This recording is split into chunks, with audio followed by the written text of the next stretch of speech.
ከዛ ሌሎች ግን ኢሮዥናል ኤጀንቶች አሉ።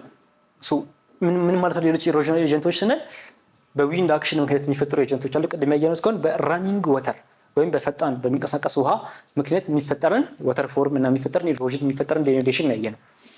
ግን በዊንድ አክሽንም ሊፈጠር ይችላል። በዊንድ አክሽን ምንድን ነው የሚፈጠረው ካላችሁ ይሄ ነው የሚፈጠረው። በዊንድ አክሽን ሳንድ ዲዩን ይፈጠራል። ኦኬ ሳንድ ዲዩን እና ባርላክ የሚባል ይፈጠራል። እነዚህ ምን ማለት ናቸው? ክሬሰንት ሼፕ የሚሰሩ ናቸው። ለምሳሌ እዚህ ጋር እንደምታዩት this one has a crescent shape ባርላክ ይባላል። ሳንድ ዲዩን ነው። ይሄም ተመሳሳይ ነው። ሞር ግን ቅርጹ ነው የሚለየው በባርላክ እና በሳንድ ዲዩን መሃል። ሞር አረቢያን ላንድ ዴዘርቶች ላይ የሚፈጠር ላንድ ፎርም ነው። በምንድን ነው የሚፈጠረው? ይሄ በዊንድ አክሽን ንፋስ ነው። ይሄን አሸዋ የሚያንቀሳቀሰው ከቦታ ቦታ አይደለም። በዊንድ አክሽን የሚፈጠረው ሌሎች አዘር ኤጀንት ስንል እያወራን ያለ ነው ስለ ዊንድ ኤጀንት ነው። ቀጥሎ እነዚህ ሳንድ ዲዩን እና ባርካን እነሱ ናቸው። ሲቀጥል በሲ አክሽን ቅድም በራኒንግ ወተር ነበረ አይደል? በውሃም ቢሆን ግን በራኒንግ ውሃ በሚንቀሳቀስ ውሃ ነው። በሲ አክሽን ምክንያት ደግሞ የሚፈጠሩ ኢሮዥን፣ ዴኒዴሽን፣ ዲፖዚሽን እኒ ይሰራል። ላጉን ይባላል ይሄኛው። this is ላጉን ምንድነው? ሰፊ ኤሪያ አለ እዚህ ጋር ሰፊ ኤሪያ ኦፍ ላንድ አለ። ባህር ሊሆን ይችላል፣ ውቅያኖስ ሊሆን ይችላል። እዚህ ጋር ግን ለብቻዋ ተለይታ አንድ ጥንጥዬ ወተር ቦዲ ትኖራለች። እቺን ወተር ቦዲ ከዋናው ወተር ቦዲ የሚለያት ምንድነው? ቀጭን የሆነ ወተር ሳንድ ባንክ የቀጭን የአሸዋ ደለል ግን ትሩ ታይም አንድ ቦታ ላይ ተደርድሮ ጠንካራ የሆነ ግን በጣም ቀጭን የሆነ ሳንድ ዲዩን ከዋናው ወተር ቦዲ ይለየዋል። እሱ ፓርት ምን ይላል? ይሄንን ኤሪያ ላጉን ይባላል። ይሄኛው ሲ ሊሆን ይችላል። this part is called ላጉን። ቀጥላለው ቢች ነው። most of us know this ላንጋኑ የሄደ ሰው ካለ ባህር ዳርቻ ማለት ነው። this is ባህሩን ከኤክስተርናሉ ዓለም የሚለየው በምንድን ነው? አጌን ሳንድ ባንክ ነው የሚለየው አይደል? ሳንድ ባንክ ነው ግን እንደ ላጉን አይነት አይደለም። ይሄኛው በጣም ሰፊ ነው። ከዚህ በኋላ ምንም የለም። ከዚህ በኋላ ነዋሪነት ነው ያለው አይደል? ይሄ ፓርት ሳንድ ባንክ ይባላል። this area is called beach. this is spit, this is lagoon, this is spit. spit ምንድነው ደግሞ? ቀጭንዬ ላንድ ሆና ግን የትም አትደርስም። ቀጭንዬ ላንድ ሆና የትም አትደርስም። ባህር ውስጥ የምትገባ ከውጭ ኤክስቴንድ አድርጋ ወደ ባህሩ የሚገባ ግን ወይ ከሌላ ላንድ ፎርም ጋር እንዳየነው አርሊየር ግሬድ ላይ እንዳየነው ከሌላ ላንድ ፎርም ጋር ሄዶ ወይ አይገናኝም ወይ ተመልሶ ገብቶ ከራሱ ጋር አይገናኝም or anything. what it does is it just intrudes into the water body. it's called a spit.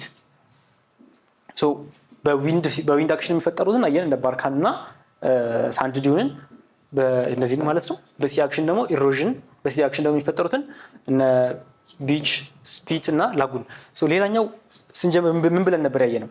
ዲፖዚሽን እና ዴኒዴሽን ተብሎ ለሁለት ይከፈላል አይደል? ዌዘሪንግ ማለት ነው። ማለት ኤግዞጂኒክ አክቲቪቲዎች ወይ ዴኒዴሽን ነው ወይ ደግሞ ዲፖዚሽን። ዴኒዴሽን መበላቱ ነው። ፊዚካል ዌዘሪንግ፣ ኬሚካል ዌዘሪንግ ያየ ነው ዴኒዴሽን። ዲፖዚሽን ግን አሁን ያየ ነው ከባህሩ ጥግ ላይ ያለው አሸዋ that's called that ዲፖዚት ተደረገው ነው እዛ አካባቢ ተቀምጦ ነው። ኤክስተርናሊ የተፈጠረው ነገር ያደረገው ምንድነው? ዲስትራክት ሳይሆን ያደረገው የሆነ ላንድ ፎርም ነው ክሬት ያደረገው። እሱም አሸዋውን ዲፖዚት በማድረግ ነው። የዊንድ አክሽኑም እንደዛው አሸዋውን ይዞ መጥቶ እዛ አካባቢ ዲፖዚት አድርጎት ነው። ዲፖዚሽን ማለት እሱ ነው። ዴኒዴሽን የድንጋዩ ኤክስፎሊየት ማድረግ ወይም አፈሩን አጥቦ መሄድ፣ የሺት ኢሮዥን አፈሩን አጥቦ መሄድ፣ እነዚህ ናቸው። ዲፖዚሽን ደግሞ አንድ ቦታ ላይ ማስፈር። ኦኬ ሌላኛው ማስ ዌስቲንግ የሚባል ነገር አለ። this is again በተለይ ክረምት ወቅቶች ላይ በተለይ ደግሞ I don't know ግን for some reason in the ደቡባዊ ኢትዮጵያ ክፍሎች ላይ በጣም የሚፈጠር ነገር ነው ማስ ዌስቲንግ ወይም የመሬት መንሸራተትን ብለው ወይም ከዛ ጋር ተመሳሳይ የሆነ ነገር ነው። it's a down slope movement of rocks. ኦኬ አፈሩ መሬቱ ሲከዳ ማለት ነው። ሰው ላይ እየኖረ ቤት ሰርቶ ምን ብሎ እየኖረ አፈሩ ይከዳና ይወርቃል። መሬቱ ተንቀጥቅጦ አይደለም ግን ከላይ ያለው ኤግዞጂኒክ ፎርስ ነው እያወራን ያለ ነው። ስለዚህ ከላይ ያለው አፈሩ ከታች ጥልቅ ያልሆነ ማለት ነው። ከላይ ያለው አፈሩ ሲከዳ ለምሳሌ ብዙ ጊዜ የሚፈጠረው ይሄ በኃይለኛ ዝናብ ዘንቦ እዚህ አካባቢ ያለውን አፈር ደርምሶት ሲወስደው እና እዛ አካባቢ የተሰራ ቤት ብሎ ይፈርሳል። ብዙ ካዡዋሊቲ ብዙ እንስሳ ይሞታል። መጽሐፎች ላይ በምሳሌ አስቀምጦታል። ይሄን ሰው እንደሚሞት እንስሳ እንደሚሞት። ሌላኛው ደግሞ ምንድነው? ለምሳሌ ስሎፕ እንደዚህ አይነት ኤሪያ ኖሮን እዚህ ጋር ኃይለኛ ስሎፕ ካለን እዚህ ጋር ክብ የሆነ እንደዚህ አይነት ቅርጽ ያለው አለት ነው ሊወድቅ የሚችለው ወይስ አንጉላር የሆነ የትኛው ሊወድቅ ይችላል? ከሁለቱ ድንጋዮች የትኛው የበለጠ ሊወድቅ ይችላል? ሞር ደብለል ያለው ሞር ወደ ክብ የሚያደለው ቅርጽ እዚህ አካባቢ ሊንሸራተት ይችላል አይደል? ሞር ላይክሊ የትኛው ድንጋይ ተንሸራተት ይችላል ሞር ዳን ዲስ። ሶ አንጉላር የሆነ በመጠኑም ትልቅ የሆነ ሼፕ ዌስትድ የመሆን ወይም ማስ ዌስቲንግ ውስጥ የመሆኑ እድል ዝቅተኛ ነው። ግን ኃይለኛ ዝናብ ከዘነበ ወይም ኦቨር ግሬዚንግ እዚህ አካባቢ ያለው ነገር ከዘነበ ብለናል ቀደም። ከዛ ግን ለምሳሌ ሰው ከብቱን የሚያሰማራበት ለረጅም ዓመት እና ያለ አግባብ ብዙ ከብቶች ተሰማርተው ብዙ አካባቢውን መልሰው ሪሊቭ ለማድረግ አካባቢውን መልሰው እንዲያንሰራራ ጥረት ሳያደርጉ ብዙ ዓመት በግጦሽ ከዋለ አካባቢ ምን ይሆናል? አፈሩን የሚቆነጥጠው ነገር አይኖርም። የሚቆነጥጠው ዛፍ አይኖርም። የሚቆነጥጠው የሆነ አካል አይኖርም። ስለዚህ አፈሩ የሆነ ፎርስ ከመታው አት ኤኒ ታይም ሊከዳ ይችላል ማለት ነው። ሶ እዚህ አካባቢ የሚሰሩ ቤቶች ምናምን እዚህ አካባቢ ባለ ኢሮዥን ምክንያት ባለ ኦቨርግሬዚንግ ወይም ባለ ኃይለኛ ዝናብ ምክንያት ማስ ዌስትድ ሊሆን ይችላል ወይም በጅምላ አካባቢው ሊከዳ ይችላል መሬቱ ማለት ነው። ሶ ምን አየን በዚህ 1.4 ላይ ኢንዶጄኒክ እና ኤግዞጄኒክ ብለን ጀመረን። ኢንዶጄኒክ ብለን እርዝኩዌክን፣ ፎልዲንግን፣ ቮልካኒዝምን አየን። ከዛ ደግሞ ኤግዞጄኒክ ብለን ደግሞ ምን አየን? ዴኒዴሽን እና ዲፖዚሽን ተብሎ እንደሚከፋፈል በዴኒዴሽን ስለ እና ኢሮዥንን አየን። ከዛ ታይፓቸውን ሙሉ አየን።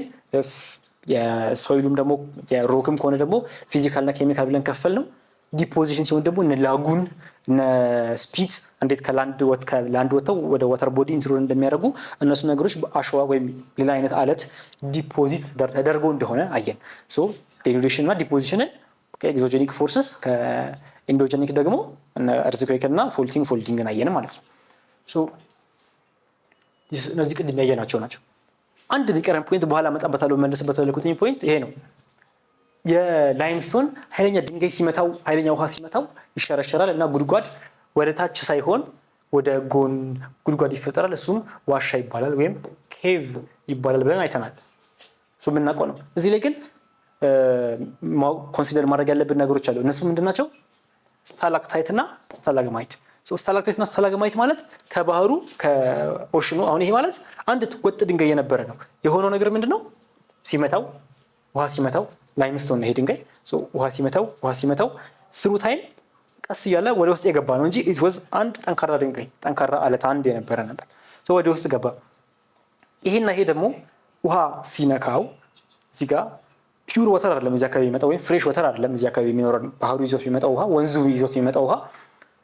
ስለዚህ የሆነ ዲፖዚት ያስቀራል እዚህ ጋር የሆነ ኬሚካል ዲፖዚት ሌትስ ሴ ፖታሲየም። እሱ ፖታሲየም ቀስ ያለ ይንጠባጠባል ግን ትሩ ታይም ፖታሲየም ስቴይስ ዴር ቀስ ያለ ዲፖዚት ይፈጥራል ማለት ነው።